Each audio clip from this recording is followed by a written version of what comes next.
નમસ્કાર, હું ચંદ્રસિંહ સોલંકી, ડીવાયએસપી ડીસા. સૌથી પહેલાં હું ડીસાના નગરવાસીઓ અને આજુબાજુના ડીસાના સૌ નાગરિકોને જગન્નાથ યાત્રાની ખૂબ ખૂબ શુભેચ્છાઓ આપું છું.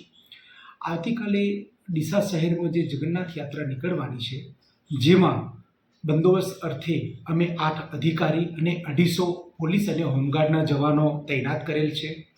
તદુપરાંત આ રથયાત્રાનો રૂટ જે 4 કિલોમીટરનો છે, તેમાં અલગ અલગ તમે 3 ભાગ પાડેલા છે, જેમ કે મૂવિંગ બંદોબસ્ત, સ્ટેટિક બંદોબસ્ત, ટ્રાફિક બંદોબસ્ત અને અગત્યના જગ્યાઓ ઉપર ધાબા પોઈન્ટ.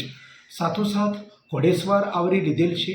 તેમજ બંદોબસ્તની અંદર મોટાભાગના કર્મચારીઓ જે અગત્યના પોઈન્ટ છે, તેઓ તમામ જગ્યાએ અમે 25 બોડી વોર્ન કેમેરા અને ધાબા પોઈન્ટ ઉપર 10 દૂરબીનથી પણ અમે આ બંદોબસ્ત આવરી લીધેલ છે. તદુપરાંત ફોટોગ્રાફી, વિડીયોગ્રાફરનો પણ ઉપયોગ કરવામાં આવનાર છે.